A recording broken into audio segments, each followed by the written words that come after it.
The Fort Worth Stock Show and Rodeo is our anchor tenant in the facility, which we hosted 25 performances in 23 days, did over 200,000 people inside the arena, and it was a great way to kick off this fantastic building.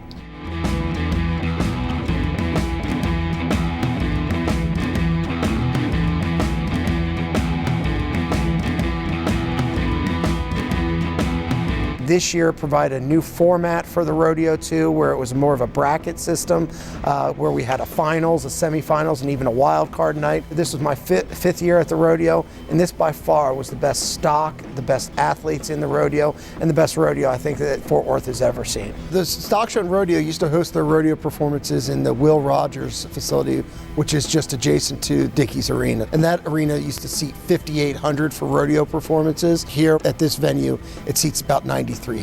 So it starts with the rodeo boxes being down on the dirt. People like the history of having those. Over at Will Rogers, they used to have about 120 rodeo boxes.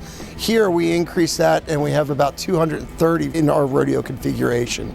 All those rodeo boxes disappear in every other configuration, so they're just created for the rodeo performances. And they were received very well. I think our rodeo box holders had a great experience. I think they still got to get some of that dirt kicked into their beer, which was very important, but they were also felt like they were a part of the action. And then, of course, the amenities far surpassed the old Will Rogers, so people really enjoyed that aspect of it. Then as you move up, we have our club seats located in the lower bowl of the arena. And then as you come up onto the premium level, what we call our club level, we had suites and loge boxes. Loge boxes were all 4, 5, and 6 seaters located in the 4 corners of the arena. And then we had 40 suites located from end line to end line inside the arena. They seat 12 people and have 4 bar stools, so they were sold as 16-seat packages. This is the Stock Show suite, and that is their motto. So it's kind of cool suite, shows you the history of the Stock Show and Rodeo. And one of the biggest aspects of our premium seating was parking. Each one of those premium products came with some sort of assigned, reserved or non-reserved parking place in our Chevrolet garage, which is just adjacent to the arena. The usage of the suite holders, I think, was incredible here. They're using their suites and customers were using them on an every night basis.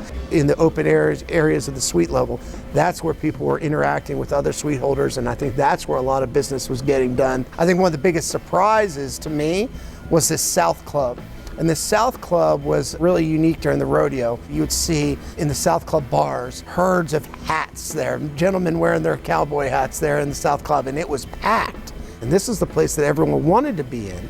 And I mean, we were doing upwards of $30,000 to $35,000 a night in this South Club. Our per cap, I'll say, it was above $20 a head for all-in building. I think that is remarkable. I think they were doing about $9 a head over at the old building, so we're able to raise that per cap up to over $20 a head. And in the future, I think we can get better with that.